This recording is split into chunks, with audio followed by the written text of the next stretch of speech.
a distant dream, okay? And this can be understood by begging children on the street when they are going to school. Therefore, I'm saying, unless we promote our school, unless we make school education strong, we cannot impart quality education in university. That's the first thing. But let us talk about vision of higher education. Can there be society without education? No.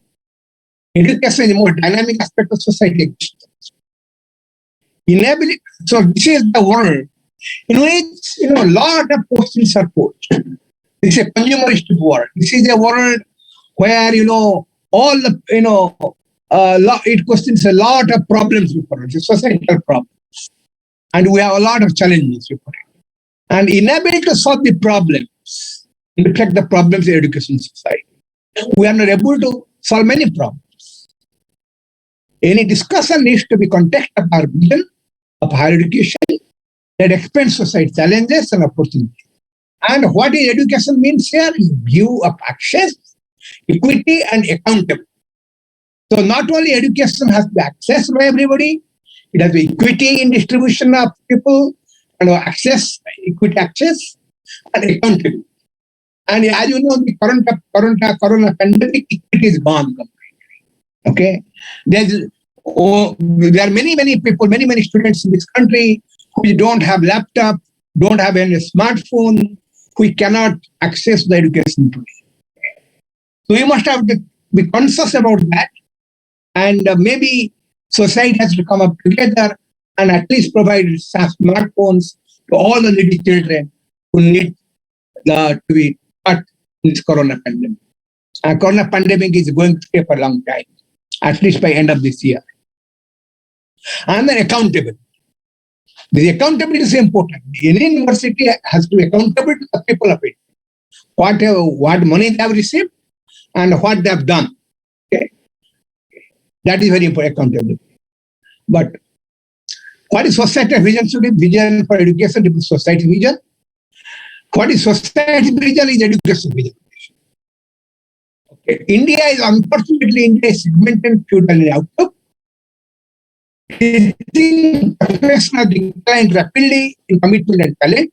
Higher education getting more segmented. It's a democratizing influence is winning rapidly. We are producing graduates who do not understand their role in society. It's important for their perception. Your graduates who grow on the road, or I come to the later, but I'm just giving outlines now. We are putting graduates who do not understand their role in society. It's very important aspect. Gandhi himself said our education alienated. Okay.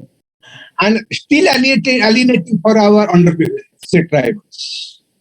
So unless we take all other people to equity, okay, and we have to take everybody together, okay, tribals, non-tribals, people of all communities, all religion, all have to go together, okay, and then this country as a whole will move, society as a whole will move, okay.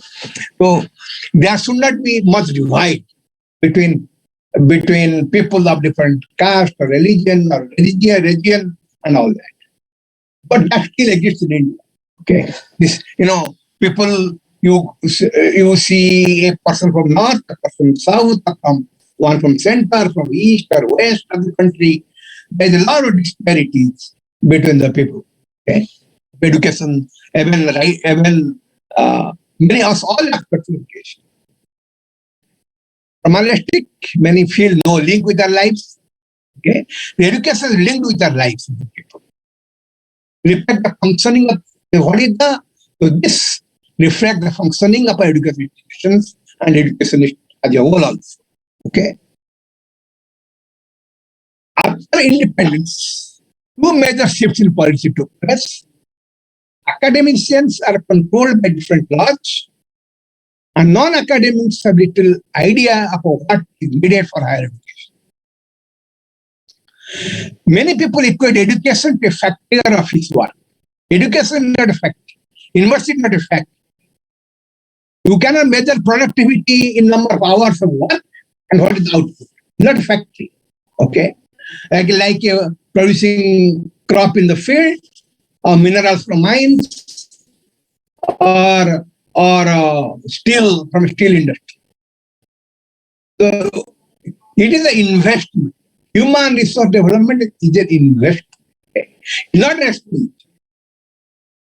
And many people think that it is an expenditure. Once you think it is expenditure, not an investment, then the whole purpose of education is different. If there is no autonomy in the university and or teacher, there is no accountability. If there is no autonomy, there is no accountability. Accountability comes concurrent with the education.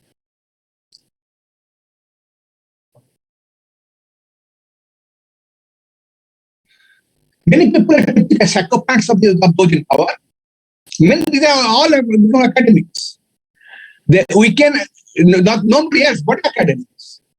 They weaken education institutions because they do the bidding for those in power and marginalize those independent youths. Education and new knowledge generation is about dissent, and those in power oppose dissent. As I told you, the higher education, three objectives. So one, to transmit the knowledge from one generation to the next generation. Second, to create new knowledge through research. And third, to create graduates who understand their role in society and play an important role after graduating out of the university. Okay. The education of new knowledge generation is so new knowledge generation research is all about dissent.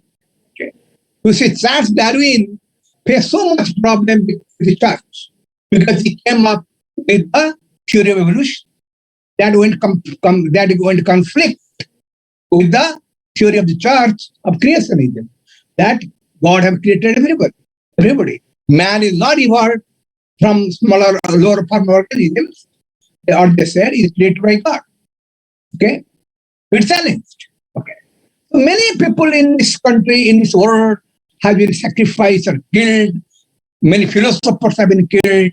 Okay, because of not intolerance in the society, not accepting dissenting view. Dissent, if you do not promote dissent in the university, we cannot move in higher education. Dissent is very important. If you want to improve the education quality of the university. What is the big problem now? Recycling knowledge from the West. This is a very big problem. What do you think? Okay, people are thinking now, okay, knowledge is created in the world. Okay, so let us borrow the knowledge from the West. We don't have to create our own knowledge. We don't have to create our own research. Okay, but let us borrow the knowledge from the West and try to recycle it in our context, in Indian context. And this is not feasible. Our problems and their problems are different. Our society, their society is different. Our needs and their needs are different. Our bodies and their bodies are different. Our race and race is different. So they are forming their things. If they will form a machine, equipment, and equipment, they will see that how this equipment functions at 15 degrees centigrade or 20 degrees centigrade, but they will not make any equipment for us which university temperature go to about 35 or 40 degrees. Okay. So we just cannot borrow that. And remember, nobody is going to give us no white technology, no technical know-how they can provide. Okay. But nobody in the world is going to provide us no white technology. So this has to be created in universities. Universities are backbone of these few institutes cannot substitute the university. Because university permits all over the country, or in remote areas of college or university. Higher education exists everywhere in the country. So whole rest can participate if we increase the education education quality of the country. Okay? But few institutes, this, that, they cannot take over the role of the university. The mindset right now, let us create a few institutes, and we don't bother with universities, and we have seen what has happened. Okay, our whole education system has gone down, and not only that, nothing has improved much our society. We are not able to get new knowledge research. We are simply trying to borrow the knowledge from the West and try to recycle it in our context. That is not happening. And lack of commitment to society. Now, why we lack commitment? This lack of commitment depends roots in philosophical aspect of knowledge generation.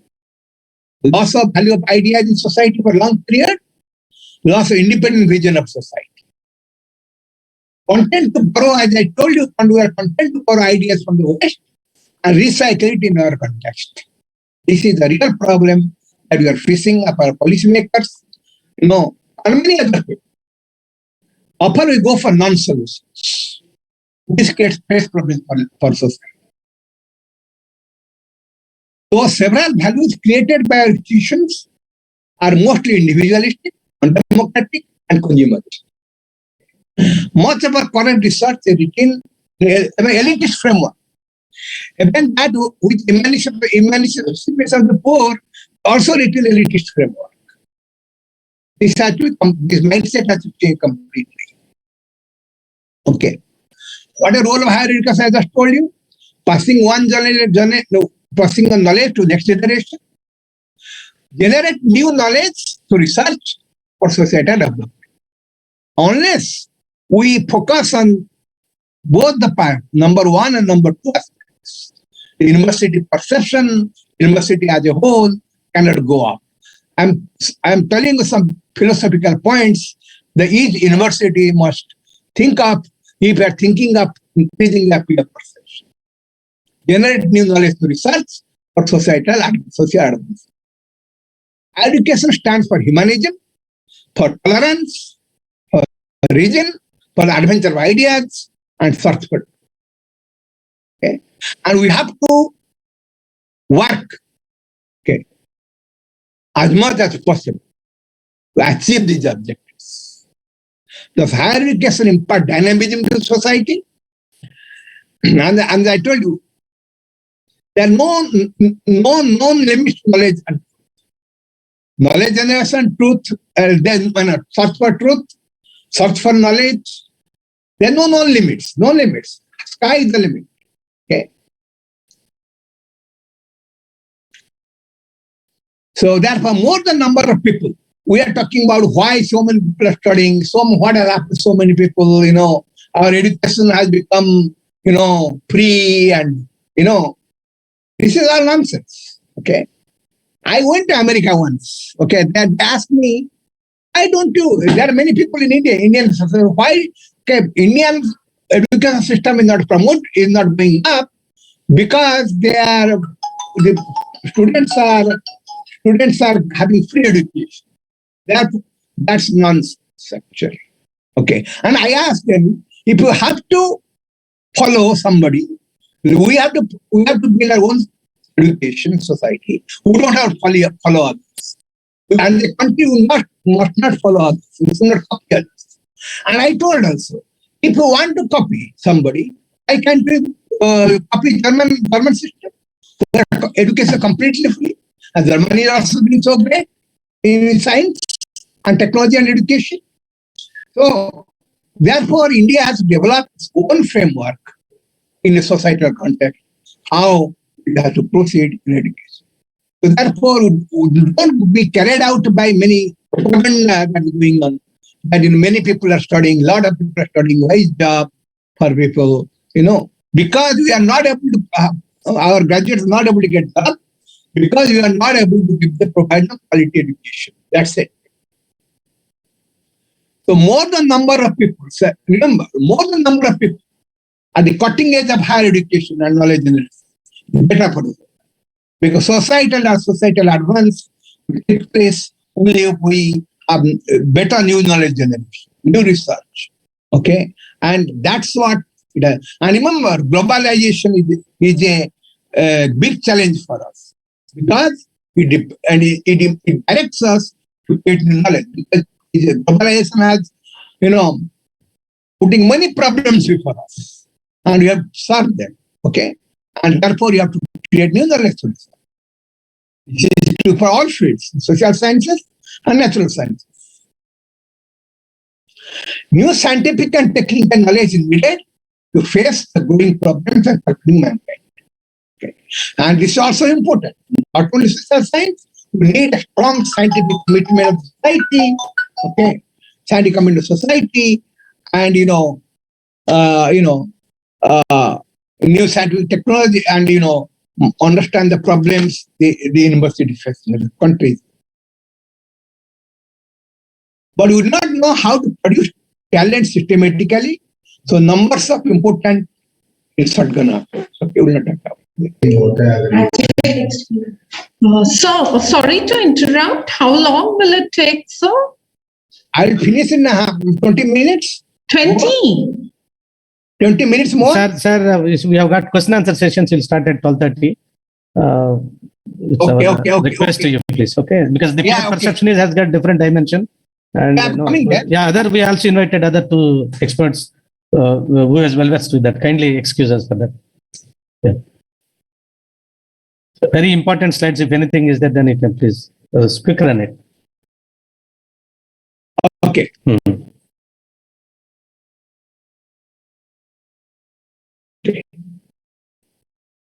Okay, these are the pure perception. These are the, of course, you all of you know how to characterize. I'm not going to talk about it, but this is the look at number 5, the pure perception.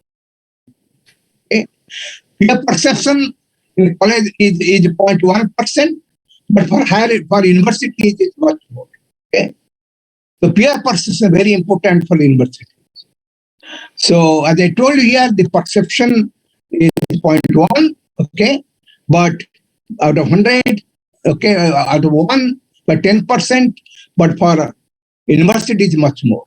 Therefore, it's important to increase the peer perception. Okay. So overall assessment, 100, people 1.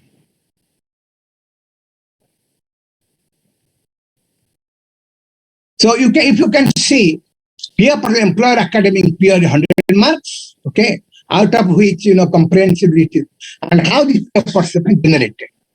Peer perception is generated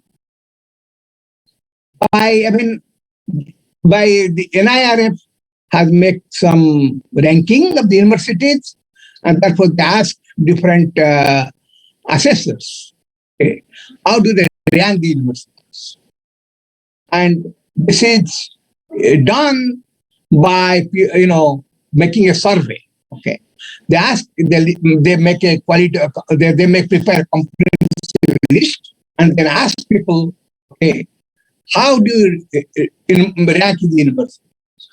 Okay, and this comes from this list is always updated. So this list is keeps changing also sometimes, and that's also good. Okay, all right. And you can see here, in the top 5 universities, 1, 2, 3, 4, 5. This is Indian Science, got 82 points. JNU got 67. BHU got 64. Calcutta University got 62. And Amrita Viswavidyalaya from Kerala got 61. And this is 90, bottom 5 of the 100. Also, there are many below this. Okay, this is total score is 38 for Goa, 38.9. Graphicala got 38.91. Jain University Bangalore got 38.59. And Petroleum Energy got 38.8. So you can, as you can see, there is very little difference also between the many different universities. But it started from 82 to 38. So it's okay. The rank is spread out, how this perception by. So this has come by, of course, many other sources have already talked about it. I'm talking about the perception. Peer perception also contributes a lot in university ranking. How to get a better mark in an peer perception? How to mark students First, to make students higher up social needs and responsibility, to inspire teachers to impart quality and conceptual education, to extend invitation to eminent scholars. Okay, I have better university, make the university better. Then we have to extend invitation to eminent scholars in various fields of the knowledge to give lectures in university. Okay, to promote national international conferences in university that focus on generation of knowledge and to research. Invite talented people to the conference. Because that's also important. Okay. And in this era, of course, we have, it has become better in the pandemic era because a lot of people are able to join national and international conferences that we held right now by online on online. So it's not very expensive now to create, to have conferences and symposia, okay, to invite distinguished professors, talented speakers all over the country and all over the world, so that the universities they are built. But there are also the national conferences. Your speakers, these teachers of your university have to also be posed. They have to give also lectures. Many universities, what they do, when they do an international symposium or a national conference, they only speak to listen to others, and their teachers will not speak. Okay, now important that your teachers must speak. At least if there are 50 speakers, at least 15% of speakers, at least 15% of 10 speakers actually, out of 20, at least 20% speaker should be from your university. So that you are able to speak to the larger audience what you are going to speak, how your university is going to be exposed to others. Okay, so this is very important that the university of the professor of your university should participate in international conferences that are taking place in your university first. Okay, and second thing, that you encourage your teachers to participate in national international conferences in other places. You may have to pay them, registration fee and other expenses, but they should also participate in other institutions' conferences so that the universities exist in the quality of education, quality of research in the university are exposed to other peer groups. Because peer groups are academics, okay, who are going to rank the university. And therefore, the academics should be all different fields. In physics, natural sciences, engineering, whoever engineering or social sciences, they have to be exposed to their peer groups. Okay. And that is also important when, national ranking is done. Both natural sciences, technological sciences, and social sciences. All aspects of not only one field, that university perception will be enhanced. Because the peer group, why it is not enhanced? Because when you give a ranking of the institutions, all the people, all fields are asked to evaluate the university, rank the university. From natural sciences, social sciences, engineering sciences, and all different universities. Right? But therefore, your university has to be exposed the quality of research that is going on in your university has to be exposed to other parts of the country, to all different to the people working in the field. Then, of course, encourage debate and discussion among students and teachers to make students to make students and invite other education institutions to join. Okay, that is very important. Okay. And to make students, of course, of your university concern social issues while pursuing their studies, to take special care of academically weaker students, slow learners by making tutorial classes, to give hours to several talented academicians for academic achievement. This is also important. You have to give, you may have to institute some hours. Okay. Okay. A number of hours, not only one, number of hours. So that, many distinguished academicians get those hours. That may also enhance the visibility of your university in the country. This is one of the parameters one can think of. Okay, why we are thinking about increasing PR rate of the public perception of the university.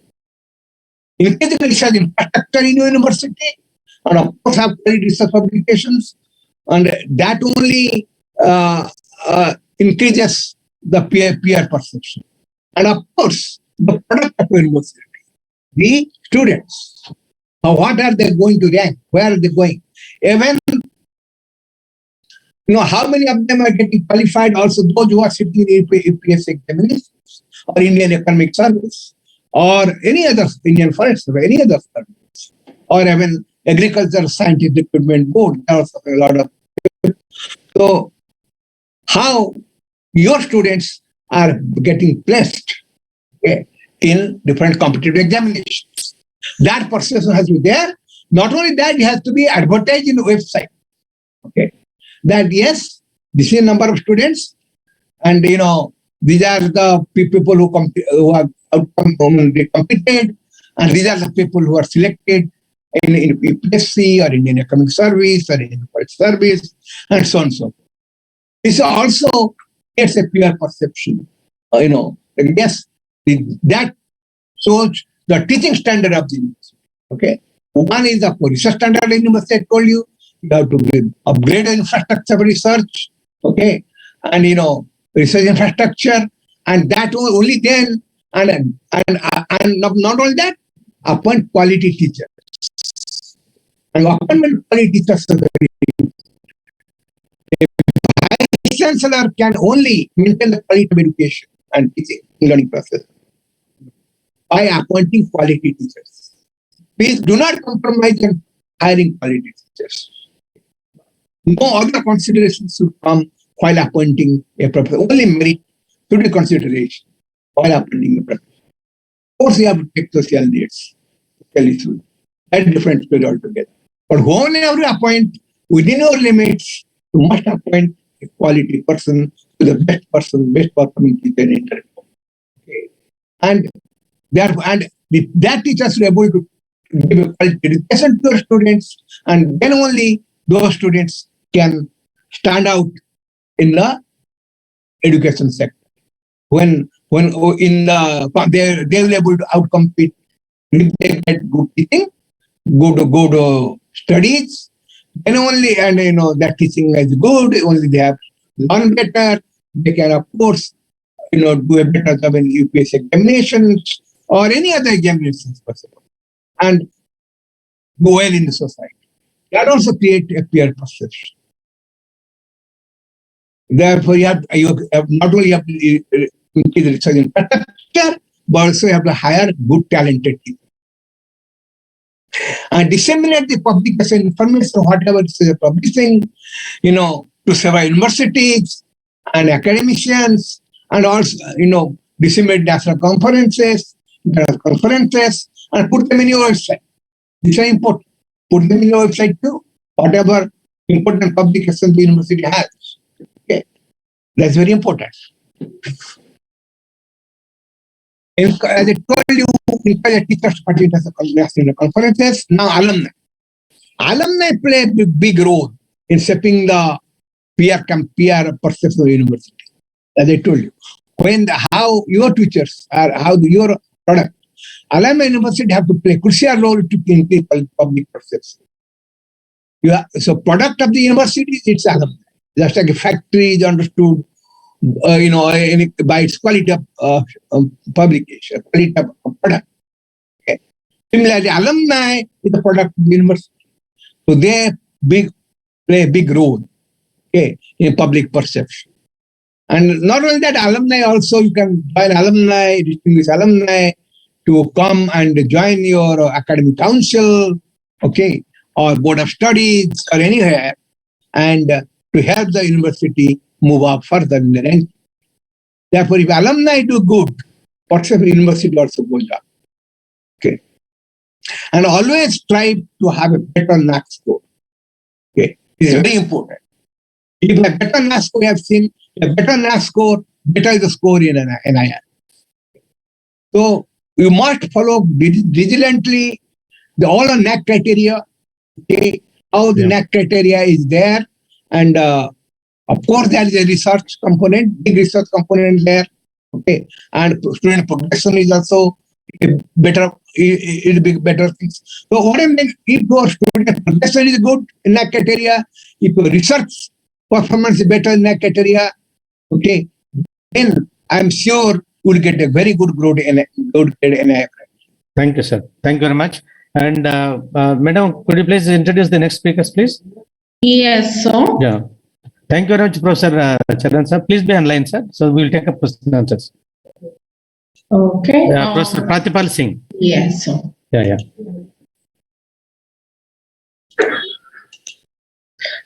So can you please end that PPT? Okay. So that I can share. Okay. Yes. Our next speaker is going to speak on the topic quality enhancement measures to increase the peer perception parameter. Professor Dr. Pratipal Singh, ex-in charge, Center of Infectious Disease, Department of Pharmacology and Toxicology, National Institute of Pharmaceutical Education and Research, Punjab. A brief introduction about him. He is a renowned educationist, scientist, and science writer, editor, communicator. Has been working at NIPER, SAS Nagar, India. He has over 200 research publications. Professor Singh has been awarded prestigious the Bill and Melinda Gates Foundation Global Health Award in 2008. It's only a brief introduction about him. His resume runs into pages and pages. He is quite an established expertise in his own field. We welcome you, sir. Kindly take over. All right. I think you can hear me. Yes, sir. Good. Let me share my slides. Yes, sir.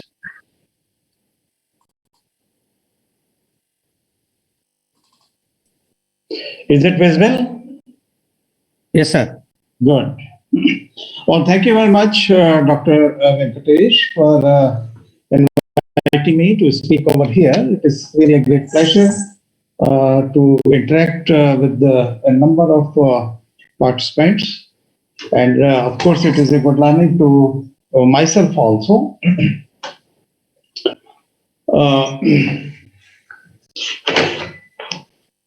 I am supposed to speak regarding perception. Okay, so already a lot of presentations have been made, a lot of good lecture has been given, especially by Dr. Babu, and who covered a lot. And therefore, I will not going to be repeating, and I will straight away come to what I am supposed to speak today.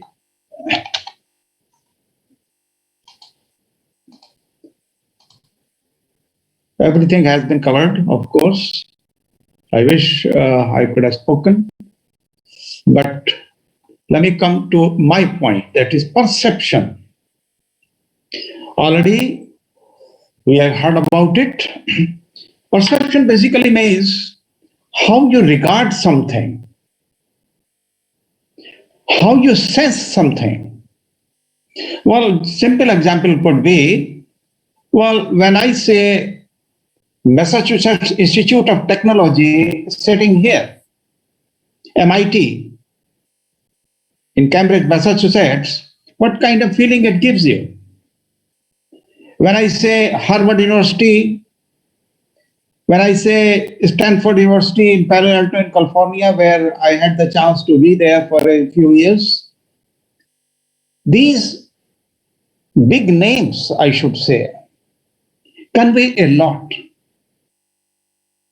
How they have earned this name is directly related to the perception. Sir, sorry, participants are asking for full screen, sir. Can you please press slideshow? Yeah, Yeah. Okay, let me see. slideshow. Is it okay now? No, it isn't. Let me see. Yeah. Yes, yes. I think it is coming. Yeah, it's Give me a coming. minute, please. Yes, sir. Fine. Continue, sir. Okay. All right. So I was saying, when we talk of big names, we get touched without going there, without having been there, just their name touches. And we have a different perception about them. The famous saying of Shakespeare that rose will remain a rose no matter what you call it sometimes doesn't work. Well, everything is in a name. And that's why we strive to get admission into big institutions. The moment you hear of IIT, a different sense comes through. And these are some of the things that should be taken into mind, taken into consideration when we are talking about perception about an institution. Before getting admission into a college or a university, when you are outside, you are more motivated by the perception. And that perception drives you. That's the kind of thing that is utilized in when you are ranking the institutions. How that perception is attained is one of the biggest things. That's not attained overnight. They have to put hard work for years together, both within the institute and outside the institute. World has become like this that unless you publicize yourself, you cannot work also. So just if somebody is doing very good kind of work sitting in his lab, surrounded by all four walls and cut off from the rest of the world, well, he may be doing good work, but it is not reaching to the people. It's not inspiring the people to join that group or work. That is the perception. So, as I just now said, we have to work from both from inside and outside. Inside, like we have to create better and better research facilities. Our students have to be trained in better and better way. The way of imparting education should be the most accepted one, the best one we can if we can afford it.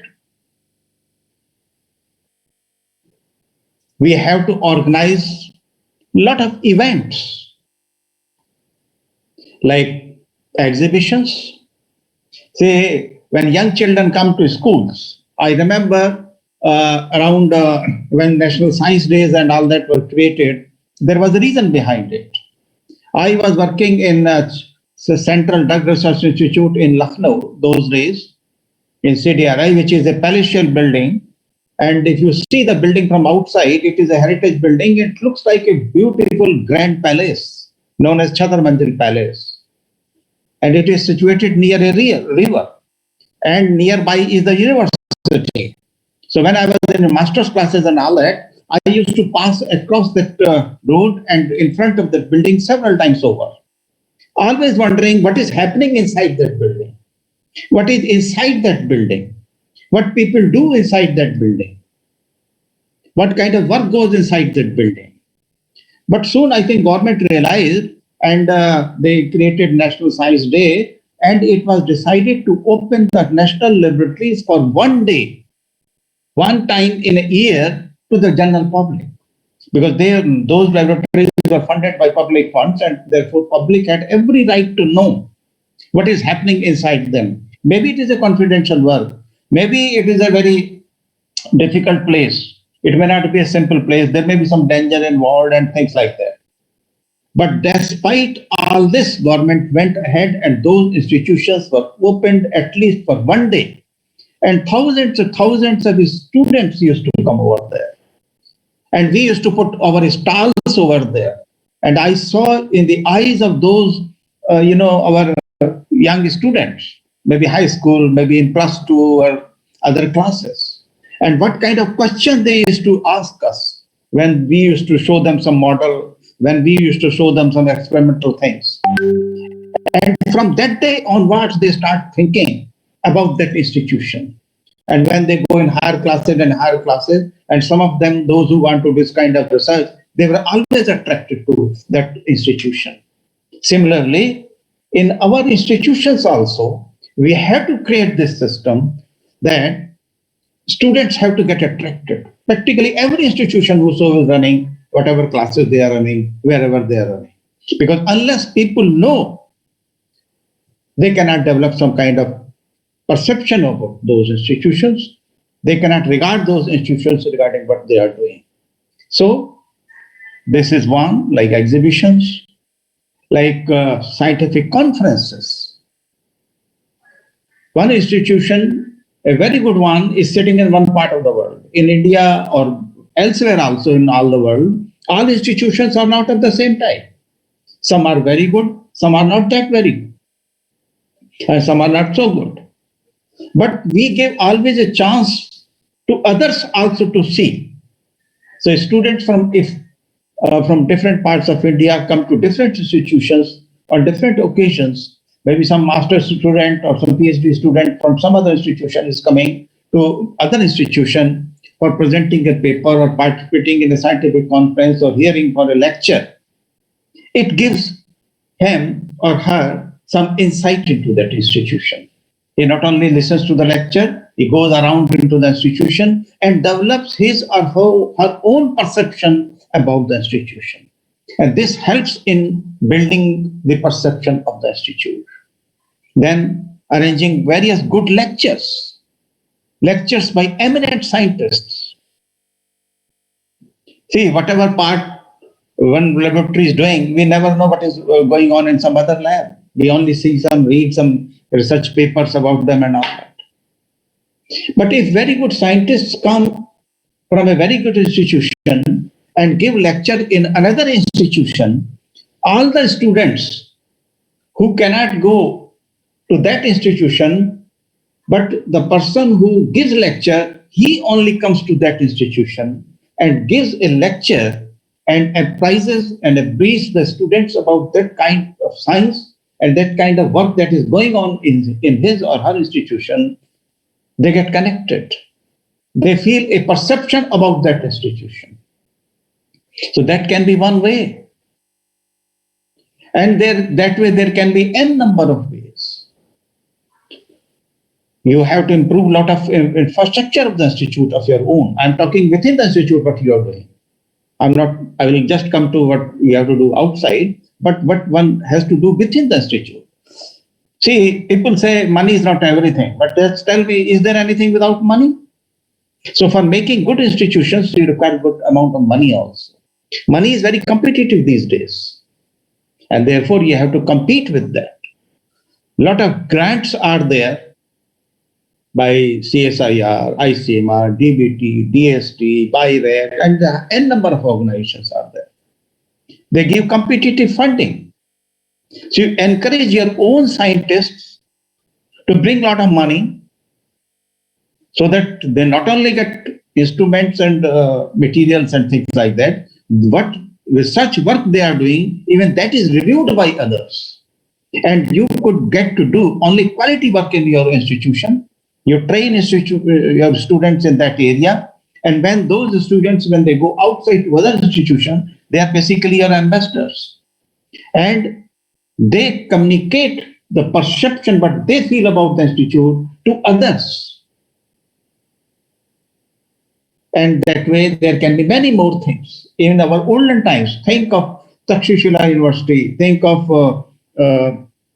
Nalanda University. Even in those days, students used to come from far off places. They used to come to one institution and then they go back to different other institutions and they communicate good things about the institution. And that way they disseminate the perception, what they have about that institution. Professor, may I interrupt you for a Yes, minute? please. Yeah. Say there are two things that are very important in this NIRF ranking. One is peer academic perception. So as a professor and academician, and you're also there into different funding agencies and expert committee member, what do you look at from the institution? While suppose if you are a reviewer of this peer perception, what do you look at that? Can you please repeat your question? Say you are a professor and you're also there in the panel member as expert committee member in the evaluation, project evaluation kind of thing from the research organizations. Suppose if an evaluation has comes to you, yes, regarding the academic peer perception of the institution, how do you select that institution? What parameters you look at it? Simple, as I said. There are several stages are there. It's not that we look only for big institutions. We look for small institutions also. Okay. Because there our objective is to enhance the capacity building of those institutions. Okay. See, various grants come. Money is limited. So money is divided into certain parts. Sometimes we give to small institutions. Their demand is very simple. One microscope, one incubator, one small thing, one water bath and things like that. We give that also. Okay. Because we have to enhance, we have to augment, we have to improve the infrastructure and research building capacity of those institutions. Okay. So that is also taken into mind. We know that they cannot do very big research at the moment because they don't have anything. So we have to take them into mainstream, and therefore we fund them also, and we work with them. Yeah. Tutorials It is regarding the selection of the institution. Suppose if you are a peer reviewer in the academic peer, suppose 100 institutions or 1,000 institutions which are participating in NIRF process is given to you. How do you shortlist them that these are the institutions which you prefer, and what do you really look at from that institution? How do you recall yourself? See, we particularly look, as I was talking, I will limit myself to perception only. Do you want please. To perception only now? Perception only. So we, first of all, there are in that form, when they apply for, a lot of categories are there. Okay. And depending, see, I may not be to all the institutions over there. Maybe there are 100 institutes are there in that list which have come to be evaluated. Okay. And I look at about all of them.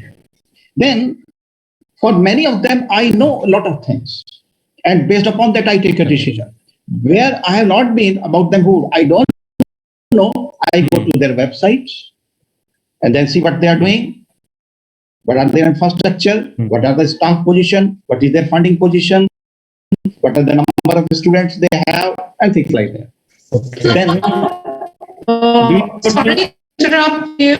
A lot of participants wants to know what are the measures we need to take in terms of employer perception. Kindly explain the procedure followed by NIRF to collect perception from employers. It is, I think, one and the same. Employer angle is very simple. Okay, various companies come to our institute also. Okay, for hiring of students and all that.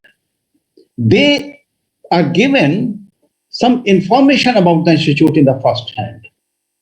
So we have to prepare certain documents, certain booklets, which we give to those who are coming from industry or from other places to hire our students. They particularly look a couple of things. Number one, they look for, first of all, what kind of faculty they have. This is a very good question. It's a very good point to be taken into consideration, because when various employers come from outside, they first of all look the kind of faculty they have. Unless faculty is very good, they can very well expect that how the quality of the students will be there. So while hiring students, they first of all look at the quality and the experience and the number of the faculty. Then they also look what kind of work they are doing. Because if somebody is hiring, generally people who come for hiring, they are from industries, and they see to it whether the faculty, whosoever is guiding the students, what kind of education they are giving, what kind of practical students are skills they are learning, are they useful in the industry? So work in the institution has got to be industry friendly, and therefore faculty must take up only those kind of projects for enhancing the employability of the students by the employers, that they do that kind of work which has some industrial relevance also, not just as a theoretical relevance for the classroom. So that is one of the most important thing. The number of faculty, the quality of faculty, the kind of work they are doing, then the infrastructure that is available in the institution. Yeah. Particularly the labs. Professor. Yeah, Professor, we have another panelist also. Then I'll come back to it as well. And the question that I asked you is: suppose if you are an evaluator, we have got two evaluations. One is from academic peer, another one is employer peer. Suppose if you are an evaluator, if this list of the institutions has come to you from the NIRF, then how do you select the institutions, and what indicators will attract you to give them in the high side, low side, or mediocre size? Or how many institutions generally you prefer to give to NIRF? Suppose some 1,000 institution list is given to you. See, answer is very simple. See, when I look at the list of the universities or colleges or the institutions which have applied for NIRF ranking, and when I look at the list, see, as I said just now, if an institution strikes me, and why it strikes me? Because it has built up over a long period of time in the past its reputation in all senses. I am impressed by the institution. I started with that only, that you're sitting here, you think of Stanford University, think of Harvard, think of MIT. What kind of impression goes to you? When I look at those names of the colleges and the institutes, how they strike me. And as I said, many of them I know very well, many of them I do not know. Then I go to their sites, I learn about them, their annual reports I read, their vision, their objectives, and that's what impresses me. Okay. And based upon that, I give my ranking to those institutions. How many generally, suppose if 1,000 is given, how many institutions you select? Is it 10, 100, 50, or no, just like that? I mean, no, excuse. It's not number limited. Okay, it's only or do not know. No, if all are good, I will give all good marks. Okay. Then one more panel. I have to select only a few. Okay. No. No compulsion that you should select only few. You can give it to all. No limit of numbers. Low limit of numbers. Yeah, okay. If all are good, I will give them good, everyone. Okay. Because they are good. Okay. How do you know that they are good? It's only through you makes your own analysis by visiting their websites and seeing their profile. I am in that committee. I am in that group of NIRF only for perception. So I judge from the perception point of view. Yeah, perception point of view. I'm asking you. Yes. Only for perception point of view. Yeah, we have it. I give their ranking. Okay, thank you, sir. And we have got questions also. Before that, we will take up Professor Suleiman is also there, who was working for Education Consultants of India.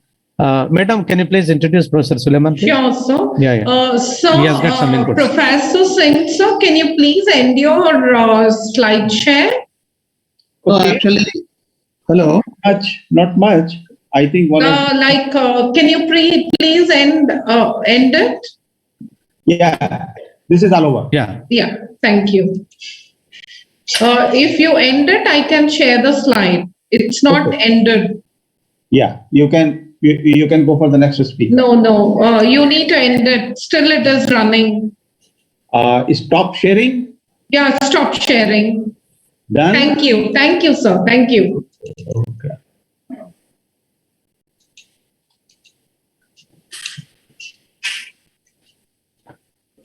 Madam, please carry on. Yes, sir. The next speaker we have is Dr. Sheikh Suleiman, who's General Manager, TSG Projects, Excel India Limited, under Ministry of Education, India.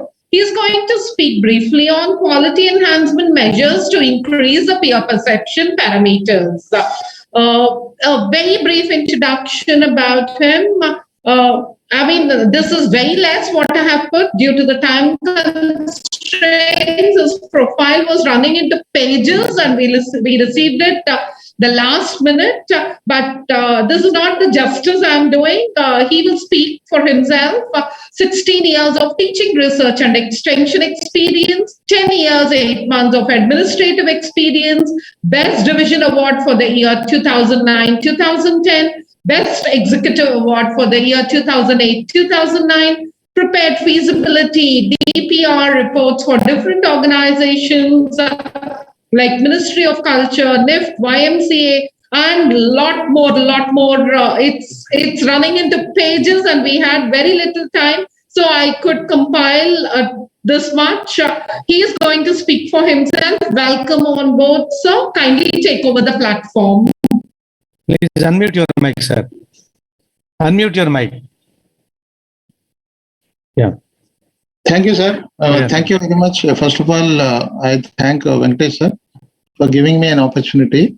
But just 1 hour before only, I was informed that to participate in this. Sir, on what topic I need to speak?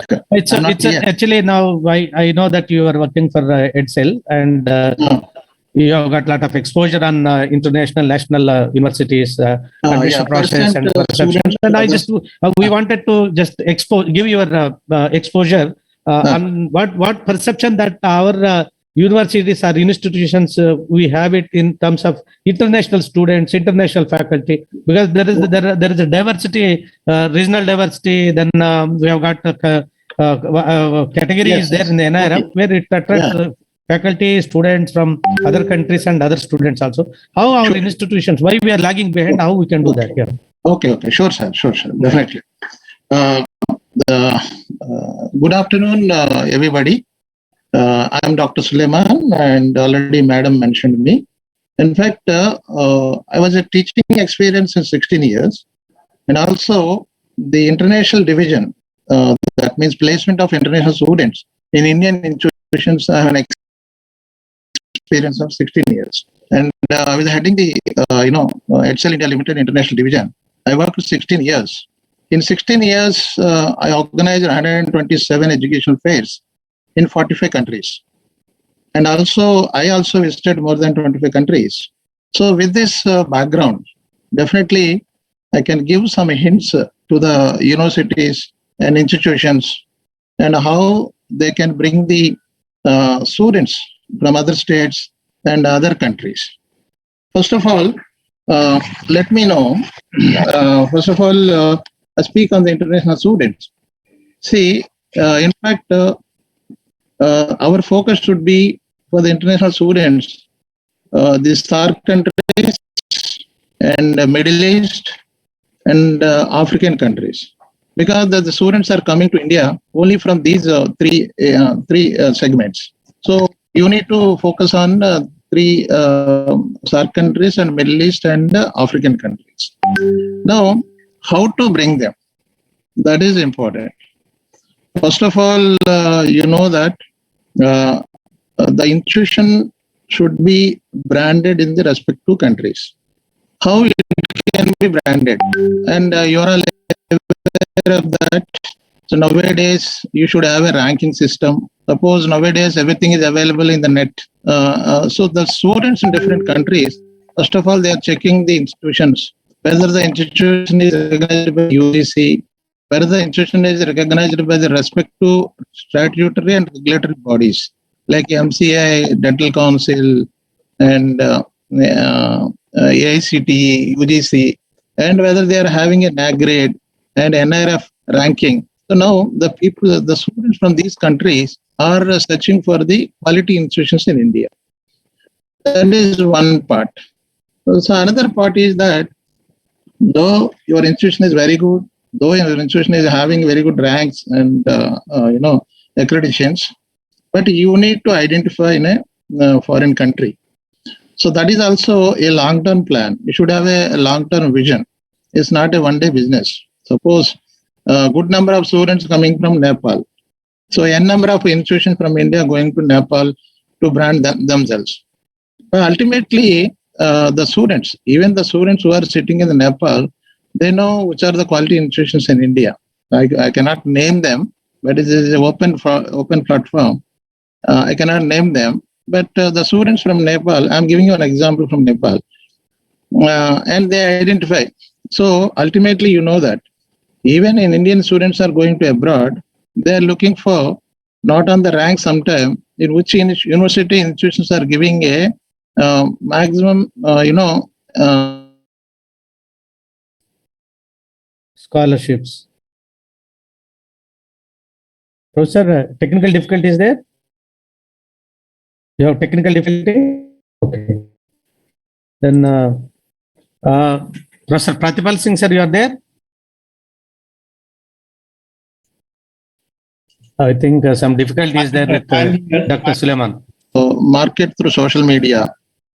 Here, I would like to tell you that if you, so for example, how to market abroad. I'll give one example. Suppose, for example, Nepal. So who are all coming for undergraduate and postgraduate courses? So +2 students are coming from Nepal. Then how to, how to reach them? In the Nepal, there are so many +2 schools. So you have to reach the principal of the schools, and also in addition to exhibition, and also there are some associations, educational, sometimes ministries also. So how you need to reach them. And at the same time, another thing is, suppose one batch of students, I don't want much time, so I'm giving you only a few points. If you, Sir, we will take question answer mode better. Can you? I think some technical difficulties there for you. We will take up some question answer type. You have got some technical difficulties. Please bear with us. No issue. Hello? No issue. Yeah. Okay. Yeah, Thank you, sir. Yeah. Okay. Professor Pratipal Singh, sir, there is a question from Ravindra. Okay. Yeah. What type of questionnaire is put to reviewers to evaluate the peer perception? You have any idea? Can you please repeat your question? What type of questionnaire is put to reviewers to evaluate the peer perception? What type of? What type of questionnaire? Questionnaire. Yeah. Huh? Questionnaire, Professor. What type of questionnaire is? Is used for peer perception, is put to peer perception. Oh, very simple. They have, it is usually done online, and they have a set of questions. And starting from how you know that institution, how long you have known that institution, have you ever been to that institution, have you ever interacted with that institution, is any of your student is there, or whether you have studied there. They start from there. Then they ask, the questionnaire has certain points like, what about you can say about the infrastructure of that institution? Okay. Second is how their students are being placed. Third, how that institution figures in the international list. See, there are a lot of directories are there in which institutions of different institutions, they are listed in international directories, whether that institution figures in that institutional library, notebook, journal, or some kind of directory. If you go to University Association, Indian Association of Universities office in Delhi, I have been there, and there are a lot of directories are there. So they ask this question also, whether the name is figuring in that directory also or not. So some of these questions are there. They are both related to institution, your interaction with that institution, how much you know about that institution, and the international reputation of those institutions. These are the generally questions which figure in the questionnaire when perception comes. We will take from participants also. Vaishali, please, can you please unmute your mic and ask your question? Vaishali, can you please unmute your mic and ask your question? Next session will start at 2:15. Just 10 minutes we will take up this question answers. Vaishali, are you interested? Okay, then Dr. Uttam Jadhav, please unmute your mic. Dr. Uttam Jadhav. Uttam Jadhav. Okay. Then Veera Prasad, can you please unmute your mic? I think that access our people should give, so. We have given. I am giving. Yeah. Okay. Veera Prasad, Vaishali, Dr. Uttam Jadhav. Any participant would like to ask a question, please unmute yourself. Yeah. Mohan, no, if you allow like that, it will confuse. Mohan M, please. Mohan. Okay. Yes, Lakshman. Would you like to ask any question? Okay. Then Sanjeev Kumar. You have any query? Sanjeev Kumar, please unmute your mic. Then Sapna Salakar. Please unmute your mic. Yeah, Mohan, please speak. Okay, sir. So no doubt, sir. Yeah. Please, Mohan. Yeah, it's a no doubt, sir. We have understood. Okay, you don't have any question now? No, sir. No question, sir. Okay, thank you. So can you unmute Dr. Vilas? He has been asking a lot of questions. Vilas is not there. Actually, we did it. No problem. Okay. Next. Sunil Datta N. Kulkarni, please. Dr. Sunil Datta N. Kulkarni. Okay. I have one question. Please. Am I audible? Yeah, you are audible. Please. Sir, in employer perception, what we do is that we supply the employer details. All whatever details are being asked by NIRF. So how do they get the feedback from employer? That I will like to know from our respected speaker. Yeah, Professor Pratipal Singh, sir. Yeah, can this gentleman repeat his question?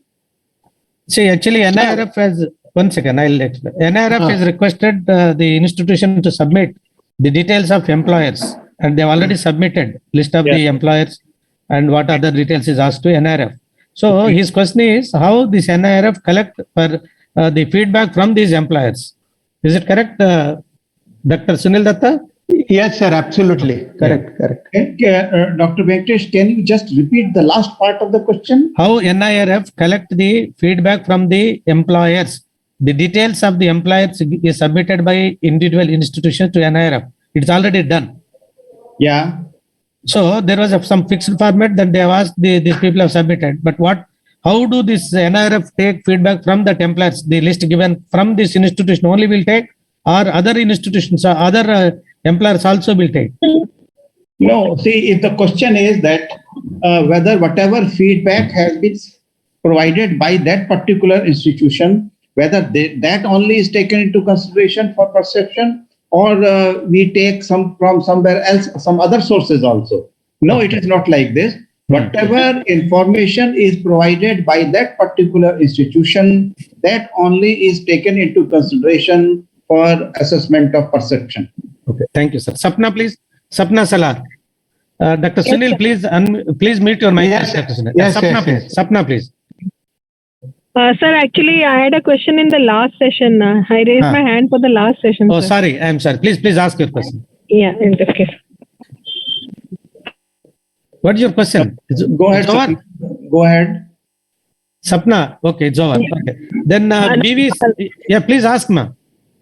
No, sir, I had a question in the last session. Sir. Okay, Can just I ask drop. or shall I ask at the end of the evening session? Okay, thank you. You can do it later. No problem. Yes. Then BVCOP.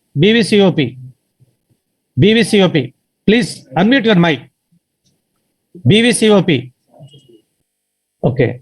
Then Mohan M, you have any question? Yes, Lakshman. Okay. Sanjeev Kumar. Okay. Neeraj Jain. Dr. Neeraj Jain. Yes, sir. Please. Good afternoon. Very good afternoon. Thank you, sir, for arranging this nice conference. Sir, I had a question that there are certain parameters for which the data can be verified online, like publications, or there are this research, the PhDs, the cases, they can be verified, but there are certain things which cannot be verified online. So, hello, am I audible? Yeah, you are audible. Please Okay. carry on. So how the committee verifies those kind of data like employee number and all those things? How are they verified? Or the syllabus completion? No. The question is that you are already submitting that details of your employer, their turnover, their company, their turnover, and such details we are only submitting to NIRF. Right. So through that